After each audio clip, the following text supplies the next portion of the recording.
കാറിൽ സഞ്ചരിച്ചുകൊണ്ടിരിക്കുന്ന psycho കില്ലറെ കാണിച്ചുകൊണ്ടാണ് cinema തുടങ്ങുന്നത്. അയാൾ അടുത്തുള്ള പമ്പിൽ കയറി പെട്രോൾ അടിച്ചുകൊണ്ടിരിക്കുമ്പോൾ പമ്പിലെ പയ്യൻ കാറിന്റെ ഡിക്കിയിൽ നിന്നും ഒരു ശബ്ദം കേൾക്കും. ആ സൈക്കോ ഒരു പെണ്ണിനെ ആ കാറിന്റെ ഡിക്കിയിലിട്ട് കെട്ടിവെച്ചിട്ടുണ്ടായിരുന്നു. സംശയം തോന്നിയ പമ്പിലെ പയ്യൻ കാറിന്റെ ഡിക്കിയിൽ കാര്യമായി ശ്രദ്ധിക്കാൻ തുടങ്ങും. ഇത് ആ സൈക്കോ കാണുന്നുണ്ടായിരുന്നു. അവൻ ആ കാറിന്റെ വിൻഡോ തുറന്ന് മ്യൂസിക്കിന്റെ വോളിയം മാക്സിമം കൂട്ടിവെക്കും. പിന്നീട് വണ്ടിയെടുത്ത് വേഗം സ്ഥലം വിടും. ആ സൈക്കോ അവളെയും കൊണ്ടൊരു കാട്ടിലേക്കാണ് പോയത്. അവിടെ എത്തിയതും അവൻ അവളെ കുഴിച്ചിടാൻ വലിപ്പമുള്ള ഒരു കുഴിയെടുക്കാൻ തുടങ്ങും. കാറിന്റെ ഡിക്കിയിലുള്ള പെണ്ണാണെങ്കിൽ കയ്യിന്റെ കെട്ടഴിക്കാൻ പരമാവധി ശ്രമിക്കുന്നുണ്ടായിരുന്നു. കുഴി റെഡിയാക്കി കഴിഞ്ഞ് സൈക്കോ വന്ന് കാറിന്റെ ഡിക്കി തുറക്കുമ്പോൾ ആ പെണ്ണ് സൈക്കോയുടെ തലയ്ക്കടിച്ച് അവിടെ നിന്നും ജീവനും കൊണ്ട് ഓടും. അവിടെ സീൻ കട്ടായ അടുത്ത സീനിൽ കാണിക്കുന്നത് ഓഫീസിൽ നിന്നും മടങ്ങി വരുന്ന ഹീറോയെയാണ്. ഫ്ളാറ്റിന്റെ ലിഫ്റ്റിൽ ഓടിക്കയറുന്ന ഹീറോയെ കണ്ട് ലിഫ്റ്റിലുണ്ടായിരുന്ന ലേഡി പേടിക്കും. അവളോട് താൻ ഇവിടുത്തെ പുതിയ താമസക്കാരനാണെന്ന് പറഞ്ഞ് ഹീറോ പരിചയപ്പെടുന്നുണ്ട്. ലിഫ്റ്റിൽ ചാടിക്കയറി അവളെ പേടിപ്പിച്ചതിന് ഹീറോ അവളോട് ക്ഷമ ചോദിക്കും. എന്നാൽ ആ ലേഡി അവളൊരു പെണ്ണിന്റെ കരച്ചിൽ കേട്ടെന്നും അതുകൊണ്ടാണ് പേടിച്ചതെന്നും ഹീറോയോട് പറയും. അങ്ങനെ ഫ്ലാറ്റിലെത്തിയ ഹീറോ നോക്കുമ്പോൾ ഭാര്യയും മോൾ ഉറങ്ങിയിട്ടുണ്ടാവും. ആളൊരു ബീറെടുത്ത് സോഫയിലിരുന്ന് കുടിച്ചുകൊണ്ടിരിക്കുമ്പോൾ ഒരു പെണ്ണ് കരയണ ശബ്ദം ഹീറോ കേൾക്കും. വീണ്ടും ആ ശബ്ദം കേൾക്കുമ്പോൾ ഹീറോ ബാൽക്കണിയിൽ ചെന്ന് നിന്ന് നോക്കും. അപ്പോഴാണ് ആ സൈക്കോ കില്ലർ ഒരു ലേഡിയെ ചുറ്റികൊണ്ട് തലക്കടിച്ച് കൊല്ലുന്നത് ഹീറോ കാണുന്നത്. അത് കണ്ടതും ഹീറോ ഷോക്കാവും. പോലീസിനെ ഫോൺ ചെയ്യാൻ വേണ്ടി ഫോൺ എടുത്തതും അവിടുത്തെ ലൈറ്റ് ഓണോ. പേടിച്ച് ഹീറോയുടെ ഫോൺ താഴെ വീഴും. ലൈറ്റ് കണ്ട ഭാഗത്തേക്ക് സൈക്കോ നോക്കും.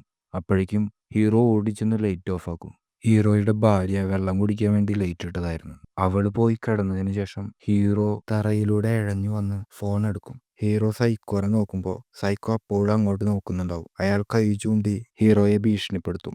ആ സൈക്കോ അങ്ങോട്ട് വരുന്നത് കണ്ട നമ്മുടെ ഹീറോ ഒരു ബേസ്ബോൾ ബാറ്റ് എടുത്ത് പിടിച്ച് ഡോറിന്റെ പുറകിൽ പോയി നിൽക്കും. കുറെ നേരം നിന്നിട്ടും ആ വില്ലൻ അങ്ങോട്ട് വരില്ല. ഹീറോയാണെങ്കിൽ പേടിച്ച് വിറച്ചാണ് അവിടെ നിന്നിരുന്നത്. അപ്പോഴേക്കും പോലീസിനെ വിളിക്കാനുള്ള ധൈര്യമൊക്കെ അയാൾക്ക് നഷ്ടപ്പെട്ടിരുന്നു.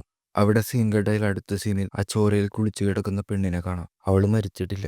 ബോധം വന്നപ്പോൾ അവൾ പോലീസിന് ഫോൺ ചെയ്യും. എന്നാൽ ആ സൈക്കോ പോയിട്ടുണ്ടായിരുന്നില്ല.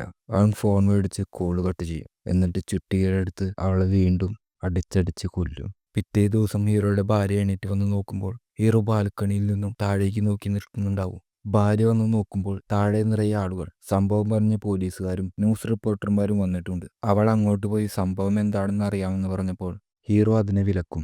പോലീസുകാരുടെ പ്രാഥമിക അന്വേഷണത്തിൽ അവർക്ക് കാര്യമായ വിവരങ്ങളൊന്നും തന്നെ കിട്ടുന്നില്ല.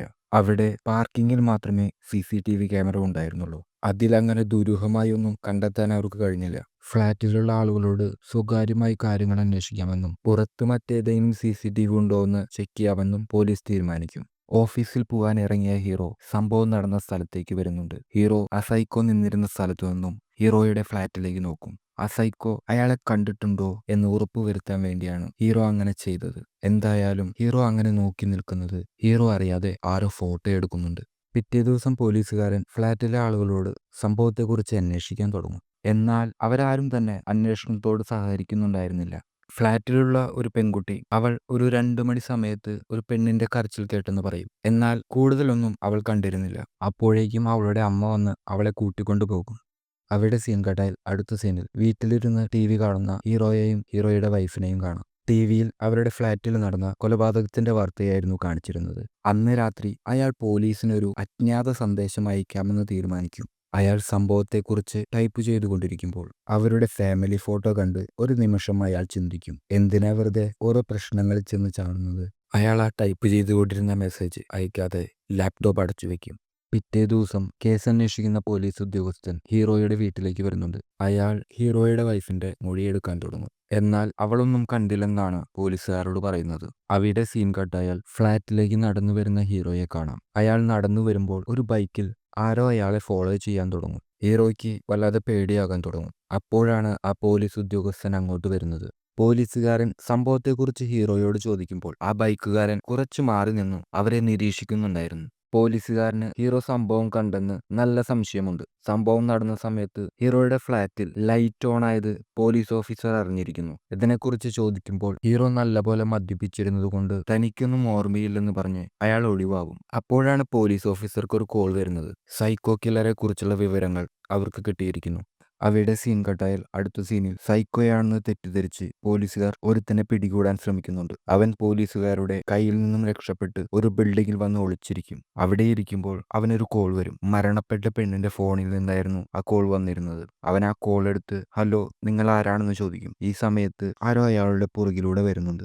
അവിടെ സീൻ ബ്ലാക്ക് ഔട്ട് ആയാൽ പോലീസ് പിടികൂടുന്നതിന് മുമ്പ് ആ സൈക്കോ വിഷം കഴിച്ചു ആത്മഹത്യ ചെയ്തു എന്ന വാർത്ത ടിവിയിൽ കാണുന്ന ഹീറോയെയും വൈഫിനെയും കാണാം. ഹീറോയ്ക്ക് ആ യുവാവിന്റെ ഫോട്ടോ കണ്ടപ്പോൾ അവനല്ല ശരിക്കുമുള്ള സൈക്കോ കില്ലർ എന്ന് മനസ്സിലായിട്ടുണ്ടായിരുന്നു. പിന്നീട് ഹീറോയുടെ ഫ്ലാറ്റിലേക്ക് സിനിമയുടെ തുടക്കത്തിൽ ഹീറോ ലിഫ്റ്റിൽ വെച്ച് കണ്ട ലേഡി വരുന്നുണ്ട്. അവൾ ആ സൈക്കോയെ കണ്ടിരുന്നു. അവൾക്ക് ഈ കാര്യം പോലീസിനെ അറിയിക്കണം. കാര്യത്തിന് ഹീറോയുടെ സഹായം ചോദിച്ചാണ് അവൾ വന്നിരുന്നത്. എന്നാൽ ഹീറോ അതിന് കൂട്ടാക്കുന്നില്ല. ആ ലേഡി ഹീറോയെ കുറെ നിർബന്ധിക്കും. അവസാനം നിവൃത്തിയില്ലാതെ ആ പെണ്ണിനെ പുറത്താക്കി ഹീറോ വാതിലടയ്ക്കും. ആ ലേഡി തിരിച്ച് അവളുടെ ഫ്ലാറ്റിലേക്ക് മടങ്ങിപ്പോകുമ്പോൾ അവളെ സൈക്കോ ഫോളോ ചെയ്യാൻ തുടങ്ങും. അപ്പോഴാണ് ഹീറോയുടെ ഫ്ലാറ്റിൽ ആ പെണ്ണിന്റെ ഫോൺ വീണുപോയത് ഹീറോയ്ക്ക് കിട്ടുന്നത്. ഹീറോ അവളുടെ ഫ്ലാറ്റിലേക്ക് ഫോൺ കൊടുക്കാനായി പോകും. അവിടെ ചെന്നപ്പോൾ ഫ്ലാറ്റിന്റെ ഡോർ ചെറുതായി തുറന്നു കിടക്കുന്നുണ്ട്. അതിന്റെ വിടവിലൂടെ നോക്കുമ്പോൾ ആ സൈക്കോ അവളെയും കൊന്ന് ഒരു പ്ലാസ്റ്റിക് ഷീറ്റ് കൊണ്ട് പൊതിഞ്ഞ് വലിച്ചുകൊണ്ട് പോകുന്നത് ഹീറോ കാണുന്നത്. പെട്ടെന്ന് ആ പെണ്ണിന്റെ ഫോണിലേക്ക് ഒരു കോള് വരും. ഹീറോ ഫോൺ കട്ടാക്കി വീണ്ടും സൈക്കോയെ നോക്കുമ്പോൾ ആ സൈക്കോ ഹീറോയെ ആക്രമിക്കാൻ ഓടി വരുന്നു. ഇത് കണ്ട ഹീറോ വേഗം അവിടെ നിന്നും ഓടി രക്ഷപ്പെടാൻ ശ്രമിക്കും. ഹീറോ ഫ്ലാറ്റിൽ നിന്നും പുറത്തേക്ക് ഓടി സെക്യൂരിറ്റി ക്യാബിനിൽ ചെന്ന് സെക്യൂരിറ്റിയെ വിളിക്കും. എന്നാൽ സെക്യൂരിറ്റി അവിടെ ഇല്ല.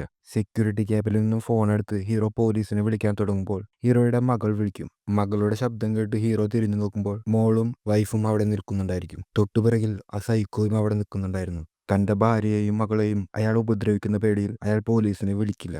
അയാൾ ഓടി വേഗം ഭാര്യയുടെയും മകളുടെയും അടുത്തേക്ക് വരും. അപ്പോഴേക്കും അവിടേക്ക് പോലീസ് ഓഫീസർ വരുന്നുണ്ട്. അയാൾക്ക് മരിച്ചു പോയവനല്ല ശരിക്കുള്ള കുറ്റവാളിയെന്ന് മനസ്സിലായിട്ടുണ്ട്. അവൻ ആ മരിച്ച പെൺകുട്ടിയുടെ കാമുകനായിരുന്നു. പോലീസുകാരൻ ആ മരിച്ചവന്റെ ഫോട്ടോ കാണിച്ച് ഇവനെക്കുറിച്ച് അന്വേഷിക്കും. ഈ സമയം സൈക്കോ അവരെ നോക്കുന്നുണ്ടായിരുന്നു. അന്നേരം ഹീറോ പോലീസുകാരോട് ഒച്ച വെച്ചുകൊണ്ട് പറയും തനിക്കൊന്നും അറിയില്ലെന്നും തന്നെ ഒന്ന് വെറുതെ വിടാൻ. ആ സൈക്കോ കേൾക്കാൻ വേണ്ടിയാണ് ഹീറോ അങ്ങനെ പോലീസുകാരനോട് ഷൗട്ട് ചെയ്ത് സംസാരിച്ചത്. ആ പോലീസുകാരനാണെങ്കിൽ ഹീറോയോട് ക്ഷമ ചോദിച്ച് അവിടെ നിന്നും പോകും.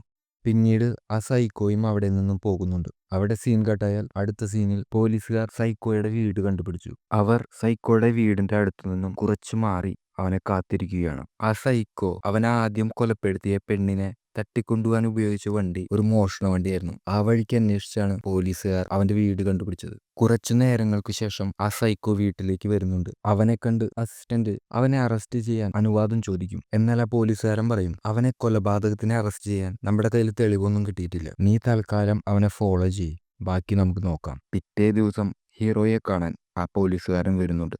അയാൾ യഥാർത്ഥ സൈക്കോയുടെ ഫോട്ടോ ഹീറോയെ കാണിക്കും. എന്നിട്ട് അയാളെ ഹീറോയ്ക്ക് അറിയുമോ എന്ന് ചോദിക്കും.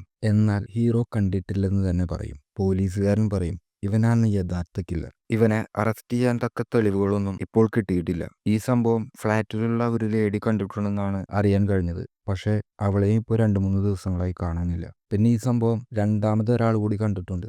പോലീസുകാരൻ അങ്ങനെ പറഞ്ഞപ്പോൾ ഹീറോയ്ക്ക് ടെൻഷനാവും. ഹീറോ വിചാരിക്കും അയാൾ ഹീറോയുടെ കാര്യമാണ് പറയുന്നതെന്ന്. എന്നാൽ അവരുടെ ഫ്ലാറ്റിൽ ഒരു ബുദ്ധികുറവുള്ള പയ്യനുണ്ട്. അവൻ ഈ സംഭവം കണ്ടിരുന്നെന്ന് പോലീസ് അറിഞ്ഞിട്ടുണ്ട്. അവർ ആ പയ്യന്റെ മൊഴിയെടുക്കാൻ പോകാൻ നിൽക്കുകയാണ്. എന്നാൽ പോലീസുകാർ അവനെ ചോദ്യം ചെയ്യുന്നതിന് മുമ്പ് ഹീറോ അവനെ ചെന്ന് കാണും. പോലീസുകാർക്ക് അവൻ മൊഴി കൊടുത്താൽ അത് അവന് ആപത്താണെന്ന് ഹീറോ അവനോട് പറയും. അപ്പോഴേക്കും ഹീറോയെ ആരോ പുറകിൽ നിന്ന് പിടിക്കും. ഹീറോ അത് സൈക്കോ ആണെന്ന് വിചാരിച്ച് അയാളെ തിരിച്ച് അറ്റാക്ക് ചെയ്യാൻ തുടങ്ങും. അപ്പോഴേക്കും ആ പോലീസുകാരൻ വന്ന് അവരെ പിടിച്ചു മാറ്റും. ഹീറോ അറ്റാക്ക് ചെയ്യാൻ ശ്രമിച്ചത് ഒരു പോലീസുകാരൻ തന്നെയായിരുന്നു. അതിനിടയിൽ ആ പയ്യനെ അവിടെ നിന്നും കാണാതാവും. അവരെല്ലാവരും അവനെ തിരിഞ്ഞ് ഒരു ബിൽഡിങ്ങിന്റെ അടുത്തെത്തുമ്പോൾ ആ സൈക്കോ അവനെ അടിച്ച് കൊല്ലാറാക്കി മൂടിയിട്ടിരിക്കുന്നത് അവർ കാണും. എന്തോ ഭാഗ്യത്തിന് അവനെ കണ്ടു.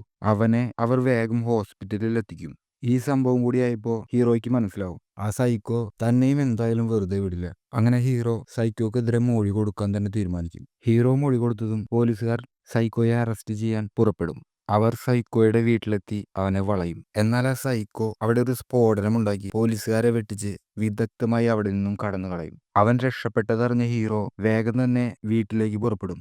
അവൻ എന്തായാലും അവന്റെ ഭാര്യയെയും കുഞ്ഞിനെയും അറ്റാക്ക് ചെയ്യാൻ ശ്രമിക്കുമെന്ന് ഹീറോയ്ക്ക് ഉറപ്പായിരുന്നു. ഹീറോ കരുതിയതുപോലെ തന്നെ ആ സൈക്കോ ഹീറോയുടെ വീട്ടിലെത്തി അവിടെ പാറാവ് നിന്നിരുന്ന പോലീസുകാരനെ അടിച്ചു വീഴ്ത്തും. എന്നിട്ട് അവൻ ഹീറോയുടെ വൈഫിനെയും കൊല്ലാൻ ശ്രമിക്കും. ഹീറോയുടെ വൈഫും നല്ല രീതിയിൽ അവനെ പ്രതിരോധിക്കും. ഹീറോയുടെ വൈഫിന്റെ കയ്യിൽ നിന്നും അവന് തലയിലും കാൽമുട്ടിലും നല്ല അടി കിട്ടുന്നുണ്ട്. കിട്ടിയ ഒരു ഗ്യാപ്പിൽ ഹീറോയുടെ വൈഫ് മോളെയും എടുത്ത് പുറത്തേക്ക് ഇറങ്ങി ഓടും. താഴേക്ക് ഇറങ്ങി വരുമ്പോൾ ആ സെക്യൂരിറ്റിക്കാരനെയും അയാൾ കൊന്ന് ഇട്ടിരിക്കുന്നത് ഹീറോയുടെ വൈഫ് കാണും. അവൾ ഓടി താഴെ എത്തിയതും ആ സൈക്കോ അവളെ പിടിക്കും. അവളെ കൊല്ലാൻ നോക്കുമ്പോൾ 2 ചെറുപ്പക്കാർ അവിടേക്ക് വരും. എന്തോ ഭാഗ്യത്തിന് അവർ ആ സൈക്കോനെ കാണും. അപ്പോഴേക്കും പിന്നാലെ ഹീറോയും ഓടി വരുന്നുണ്ട്. ആള് കൂടിയതുകൊണ്ട് സൈക്കോയ്ക്ക് അവളെ കൊല്ലാൻ പറ്റില്ല. അയാൾ നൈസായി അവിടെ നിന്നും രക്ഷപ്പെടാൻ ശ്രമിക്കും. എന്നാൽ ഹീറോ അവനെ പിന്തുടരും. അവൻ പോയത് ഫ്ലാറ്റിന് പുറകിലുള്ള ഒരു മലയിലേക്കാണ്. അവിടെ എത്തിയതും അവർ തമ്മിൽ പൊരിഞ്ഞ ഫൈറ്റ് നടക്കും. അപ്പോഴേക്കും അവിടെ നല്ല മഴ പെയ്യാൻ തുടങ്ങും. കൂടാതെ ഉരുൾപൊട്ടും. ആ ഉരുൾപൊട്ടലിൽ ഹീറോയും വില്ലനും ഒലിച്ചു പോകും. കുറച്ചു കഴിഞ്ഞ് ഹീറോ നോക്കുമ്പോൾ ഹീറോ ചെളിയിൽ കുളിച്ച് കിടക്കുകയാണ്. അയാൾ പതുക്കെ എഴുന്നേറ്റ് നോക്കുമ്പോൾ അവിടെയും ഇവിടെയുമായി ആ സൈക്കോ കൊന്ന ആളുകളുടെ ഡെഡ് ബോഡികൾ കിടക്കുന്നത് ഹീറോ കാണും. കുറച്ചു മാറി ആ സൈക്കോയും കിടക്കുന്നത് ഹീറോ കാണുന്നുണ്ട്. ഹീറോ ഒരു കല്ലെടുത്ത് അവന്റെ അടുത്തേക്ക് ചെല്ലും. ആ സൈക്കോയാണെങ്കിൽ വയറ്റിലൊരു കമ്പി കുത്തി കയറി അനങ്ങാൻ പറ്റാതെ കിടക്കാണ്. ഇനി അവന് രക്ഷപ്പെടാൻ കഴിയില്ല എന്ന് ഉറപ്പാണ്. അങ്ങനെ സൈക്കോ കിടക്കുമ്പോൾ ഹീറോ അവനോട് പറയും, ഇതാണ് നിന്റെ വിധി, ഇങ്ങനെ പുഴുത്ത് ചാവാനാണ് നിന്റെ യോഗം. അതും പറഞ്ഞ് ഹീറോ മടങ്ങിപ്പോരും. ആ സൈക്കോ അവിടെ കിടന്ന് ചാവും. അങ്ങനെ കുറച്ചു ദിവസങ്ങൾക്ക് ശേഷം ഹീറോ വീണ്ടും അവന്റെ പഴയ സമാധാനപരമായ ജീവിതത്തിലേക്ക് മടങ്ങി വരും. അങ്ങനെ സന്തോഷത്തോടെ തൻ്റെ ഫാമിലിയോടൊത്ത് നിൽക്കുന്ന ഹീറോയെ കാണിച്ചുകൊണ്ട് സിനിമ ഇവിടെ അവസാനിക്കുന്നു.